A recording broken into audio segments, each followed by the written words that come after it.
also a huge thank you, as we always like to give a shout out and elevate our presenting sponsors. You'll see their logos on the screen here. We really appreciate your investment, your dedication, everything you've done to continue this conversation. You know, we are unlike any other show that's happening. First of all, we're national. And second of all, we're not a webinar. So this is truly a very organic conversation, much like having coffee with, you know, friends across the globe. So thanks to our sponsors for supporting this initiative. Julia, you look great. I love your new glasses. Julia Patrick is the CEO of the American Nonprofit Academy. You can see her email address there. I am Jarrett Ransom, the nonprofit nerd, your nonprofit nerd also, CEO of the Raven Group. And of course, my contact email is right there in front of you. And today we have Daniel Parkhurst. Good morning to you, or good afternoon. Thank you so much for joining us. Daniel is the Director of Policy and Communications with Washington Nonprofits. Hi, Daniel, and thanks for joining. Hello, thank you so much for having me on today. Daniel, how many members do you have in your alliance?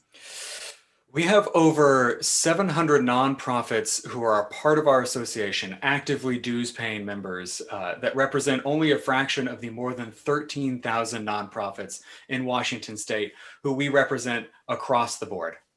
Wow, 13,000. I think the last I knew, excuse me, 1.8 million nonprofits in the US. Do either of you know if that's still the current count? So 1.8 million nonprofits and 13,000 in the state of Washington. And truly amazing nonprofits ranging from small, all volunteer run homeless shelters, large boys and girls clubs, our arts and culture. It's something that represents really not just the communities, not just the people of our state, but really a huge economic contributor as well.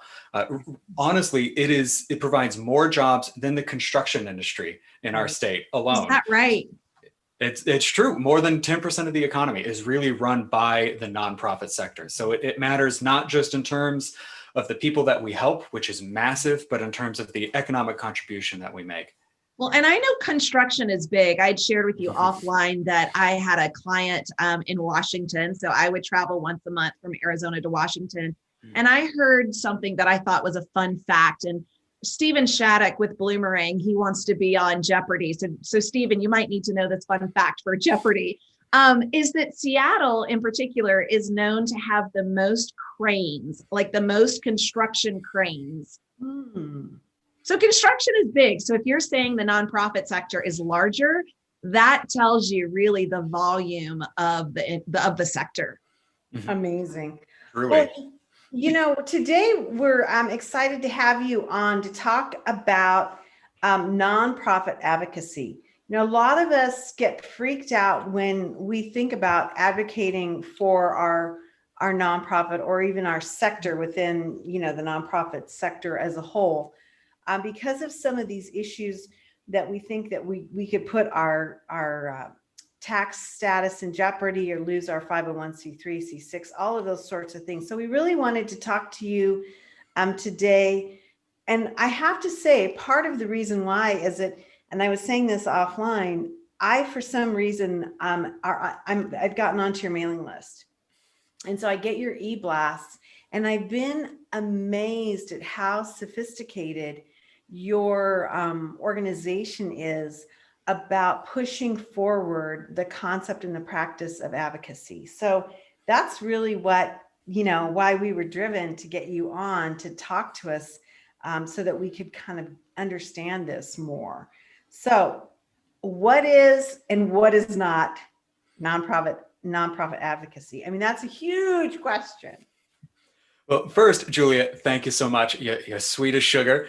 But let me say, truly, advocacy is really trying to change policy. And most nonprofits are mission-driven organizations. You're really seeking to better your community, to better your state, the country, to better the world in some way, whether that be meal delivery, child care, or fighting climate change. Like, these are big missions, and many of which really rely on policy. And so first off, let me say right up front, you're a nonprofit, you can advocate, you can lobby, you can engage in these things on the state, local, and national level. There are some requirements for that. There are some things to be mindful of, but you can, and frankly, this is partly myself talking here, you should be lobbying, you should be advocating day in and day out, especially now. In times of crisis, that's when policy changes, the biggest policy changes, are really viable. And we are in a time of crisis this year and likely next year. So you can advocate, you should. Now, what that is sort of depends on where you are. On the national level, it's really trying to change a specific policy, and that's from an IRS definition, more or less. Okay. So if you have a House resolution, if you have a Senate bill, and you are trying to get your members to pass it or to fail it, that is lobbying.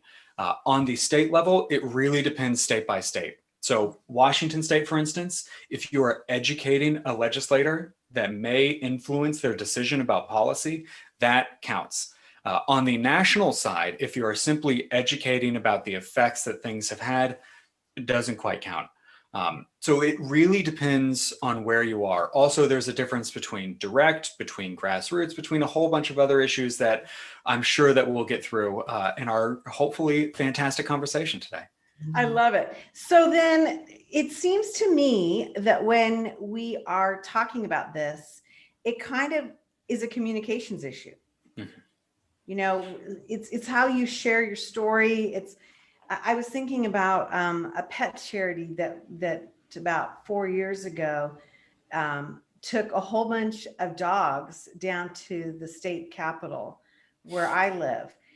And they were freaked out. They were super nervous. They didn't know if they could do it. They'd never done anything like it. And they, of course, you know, were scheduled up and everything. They got such media coverage, and they were just so emboldened by how they were able to share their story about this animal welfare piece that they had never been able to get any traction on, just by communicating in this new and different way. Yeah. I And mean, what a great way to take dogs with you, right? Yeah, that makes everything better. But you're right. I do think, you know, and I'm curious because I witnessed to you that this is not a subject that I am versed on. I am a novice when it comes to advocacy. And from my perspective, I guess I understand, Daniel, that nonprofits that aren't in particular lobbying nonprofits, they can only do a certain percentage of this kind of work. Is that true, or am I misinterpreting? It is somewhat true. Again, it depends. I wish I could give you one hard and fast rule that would work across the nation. That would be great. Unfortunately, this is complicated by design. So for Washington, for instance, it is very much a reporting base. There are not strict limits on my lobbying, but I do need to mark them on a month-by-month basis, submit them to our public disclosure committee, all of that. And I know in other states it is different. Also, the triggers for how much lobbying you can do before you have to register as a lobby are different from state to state. In Washington, it is 4 days in any 3-month period, which is very strange. In North Carolina, it was completely different when I was there working in policy. So it truly depends. But to get back to communications, because I think that's really key in trying to advocate around any issue, is that this is communications. This is storytelling, that data, facts, science guide our policy. It points us in the right direction, but to truly motivate someone to change the law, to get on your side, to have massive movements and people marching in the streets, that's communications. That's telling your story, whether that be something pivotal to someone's life. For instance, I worked around in Washington, D.C. a number of years ago to put together an ad hoc committee hearing on unaccompanied minors coming across the border. And really, we just wanted them to tell their story. And our key way to do that was to take these 12 to 15-year-old kids to say, what was their experience in South America? What was their experience coming over here? And what impact did they have on there? And so hearing a 13-year-old boy talk about being recruited for gangs, talk about losing his sister on top of a train as they tried to get across Mexico. These are impactful, heart-wrenching stories, but those are the things that motivate policy. But understand that it's not just trying to break someone's heart and move them to tears. Sometimes it is giving someone joy. So just like Julia mentioned, in DC, I remember one of the best advocacy lobbying efforts I'd ever seen was around a sanctuary in Africa somewhere, to just kind of devote money to supporting wildlife and to keeping this protected. And they brought in baby tigers, and you could come and cuddle and get a picture with a baby tiger. And that is what will motivate someone. That's a story that not just they tell of, like, here's how we protect wildlife, here's how we do conservation, but just as much, here's a story you can take home about how soft and fluffy baby tigers are. So it really runs the full gamut. And the only thing I'll add to that is that it can be difficult, and that your usual meeting that you have with a representative, with a senator, or with your legislator is about 15 minutes. And so being able to communicate and tell your story in an incredibly compressed timeline is difficult and takes practice, but that can make all the difference to your nonprofit and your mission. I love it. So then, talking about that, who can advocate for a nonprofit? I mean, should it just be the senior staff? Could it be board members, volunteers? What are some of the ideas or rules for that? It can be everyone. It can absolutely be your staff. It can absolutely be your executive director. But as mentioned, your volunteers, your members, your board members, they have superpowers when it comes to being able to advocate. That they play under a slightly different set of rules, have a lot more freedom, and you should absolutely lean on them to do it. You should encourage them to advocate on your behalf. You should encourage them to talk to their representatives. You should encourage them to talk to people who know representatives, because it's not just the one-on-one. Oftentimes it's influencing the entire power map, whether that is getting on the media, getting on your local broadcast TV, writing op-eds, all of the things that would influence policy. And understand that when you're making policy, you take influence from everywhere, from the people around you, from the shows you watch, from the things you read, that you have a very large network as a nonprofit. And if you take time to sit down with your members, with your board members, I think you'll find that your power map is much larger than you expect. Play 6 Degrees of Kevin Bacon with your local legislator, and you'll find that you have massive access to them that you didn't formerly realize. So you can advocate, you should advocate. Your board members and your volunteers should absolutely advocate on your behalf. The rules around that, again, differ from state to state.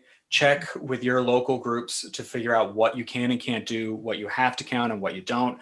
Talk to a lawyer if you need, but everyone can advocate. Also, grassroots. You can have tons of effective lobbying through grassroots advocacy.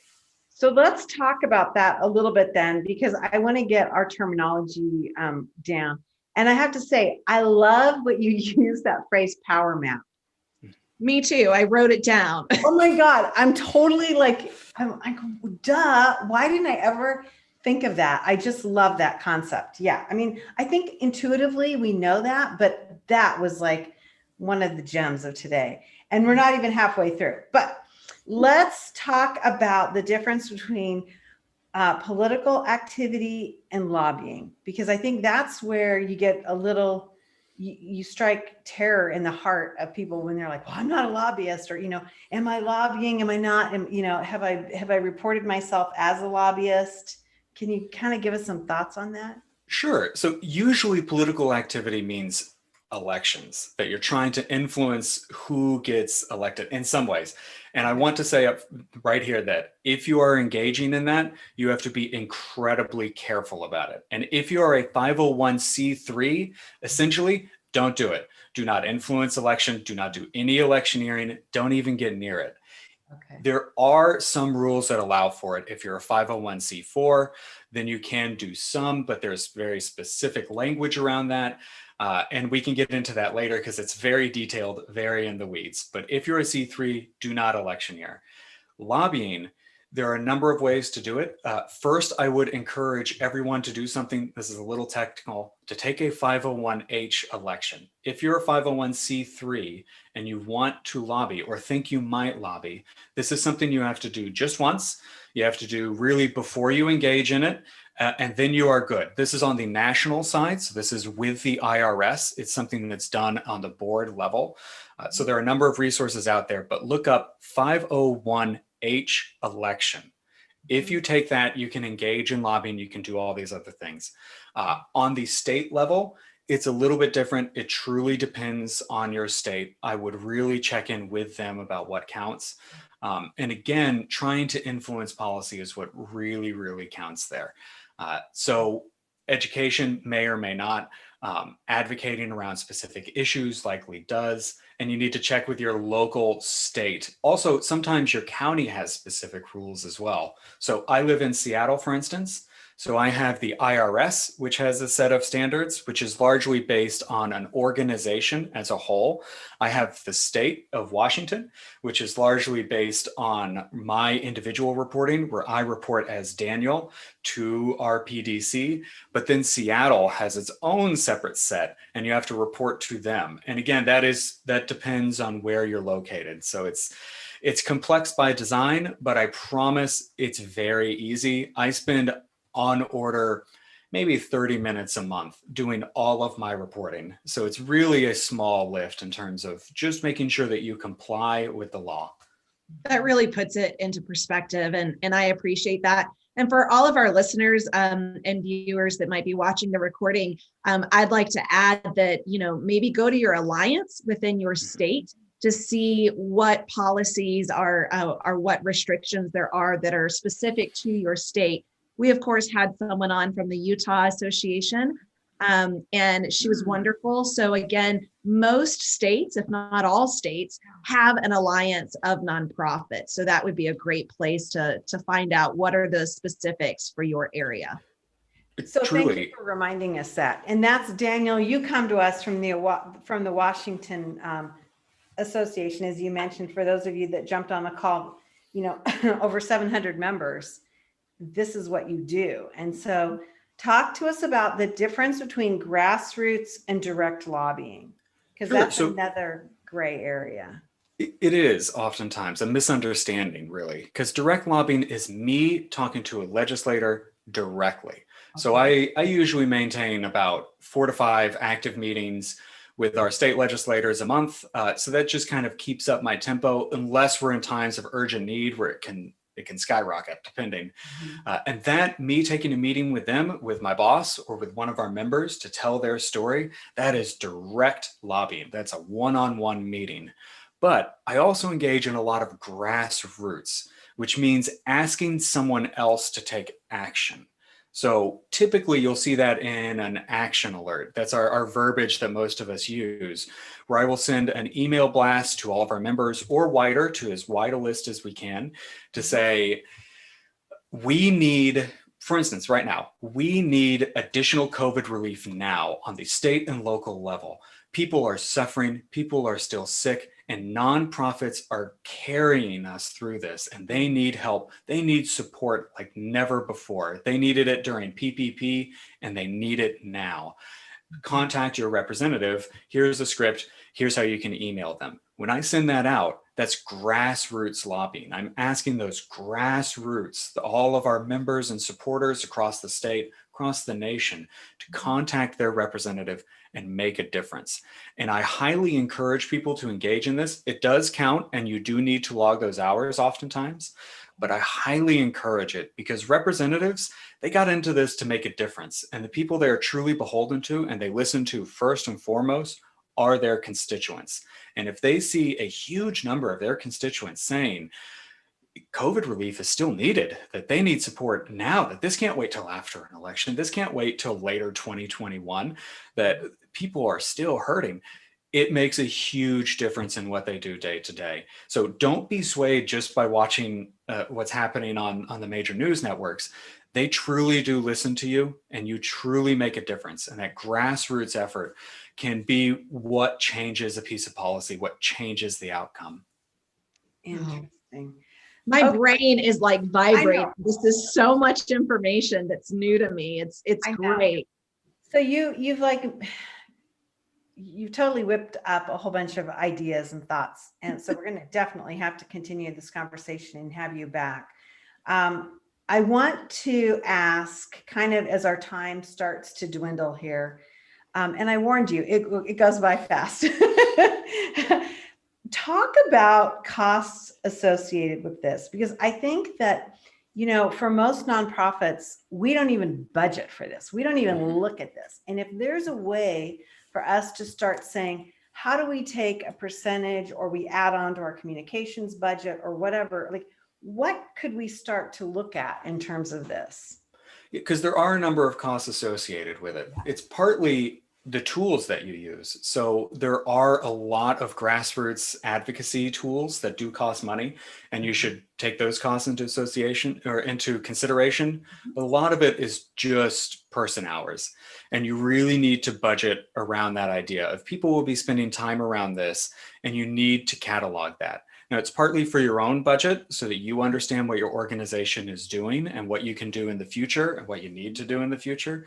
It's also potentially for what the IRS requires. And for that, where I would really point people to, because again, this gets a little complicated and this is something that you should rely on your accountant for, is to Nonprofit Quarterly. They have a fantastic article that's really been evergreen. It's from September of 2000 that goes through exactly what is allowed for a 501c3 charitable organization when it comes to lobbying, but includes in there this big chart about the expenditure test under the H election, about how to catalog these things. And so rather than going through 45 minutes of trying to explain that to everyone, I'd really point everyone towards that. So if you just search Nonprofit Quarterly, 501c3 lobbying, I promise this will show up, and so you can categorize those things. But really, because I found in my experience that a huge chunk of advocacy in terms of the costs are more your time, your personal effort. The tools are actually pretty affordable, and you can really reduce those costs to truly like almost nothing on your budget. And so it's really your effort, your storytelling, and taking the time to make sure that you're giving a well-crafted message that will really make a difference. What I almost hear you saying too is it's almost like a mindset attitude adjustment.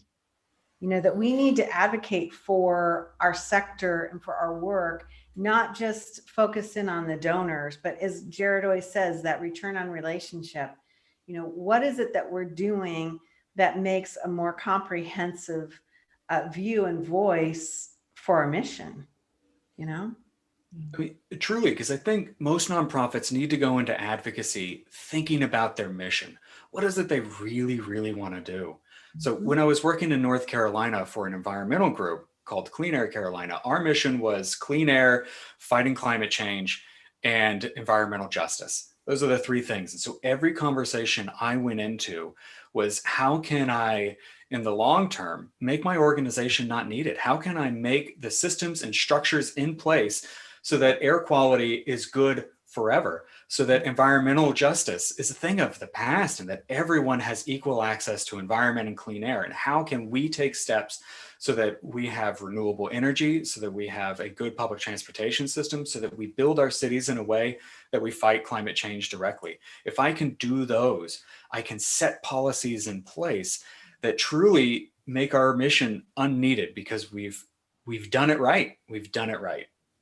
I love that, because at the baseline, nonprofits exist to provide a solution to a community problem. So truly what you just said is, how do we alleviate the problem? Mm-hmm. And in so many ways, that problem can likely be alleviated through policy. And I know that sounds perhaps very in the weeds, Washingtonian, like used to the DC lifestyle. But I think that really, if we set the correct policies, rules, procedure in place at the top level, it can solve so many of these community level problems that we're facing. Wow. I love we both go, wow. Wow. It's a lot. We thank you so much. And clearly there's a lot more to this topic. We appreciate you being on. Julia's going to put up your slide so that anyone who may want to reach out to you, in particular with the Washington nonprofits, that they can. Daniel, you have been a rock star, and I appreciate you nerding out with me and sharing your expertise in this really realm, because as I witness to you and everyone that's watching, this is new to me. This is all something I'm really not versed in. Well, and please contact your nonprofit association in your state. They're a fantastic resource. Look to the National Council of Nonprofits, another fantastic resource. And if at any point you want to talk about how to do a meeting with your legislator, representative, senator in 15 minutes or less, I got some good stories for you. I got some great best practices for you. I am more than happy to talk to you. Please feel free. My email is on our website. Happy to help in any way. Well, I see a show coming. I do too. That's super cool. We're going to do definitely a show on that. How to meet with your legislator in 15 minutes and tell your story, because this, I think what you just said, it really has turned on a light bulb for me. And that is, we don't need to keep preaching to the choir. And that's oftentimes what we do in the nonprofit world. We get people who have a bond or an interest in our topic, and then we just keep working them, as opposed to really being more strategic, developing that power map, as you said, and then expanding our areas of influence. So fabulous conversation. I'm sorry to say our time is like nigh. I'm Julia Patrick, obviously the fangirl today of Daniel Parkhurst. So sorry about that, but we got to get this really to become a conversation that we have across our sector. Jarrett Ransom, nonprofit nerd, joining me. As always, thank you, Miss Jarrett. I so appreciate you being here today. Fridays are our Ask and Answer episode. A lot of fun. You have 4 ways to get your questions to us. This show is sponsored by your part-time controller, and so we certainly invite you to ask us questions, and then we'll see what kind of answers we come up with. It's a lot of fun. Hey, thank you to our presenting sponsors. Without you, we would not be here having this robust conversation. We are the only national daily show serving the nonprofit sector. And as Jarrett mentioned, we're coming up, we've passed, I think, 150 shows. It's pretty amazing. So thank you for supporting and being with us. Hey, we end every episode with my mantra that sometimes I need to hear myself, and that is stay well so you can do well. Hey, Daniel, thank you so much. Thank you. Perfect.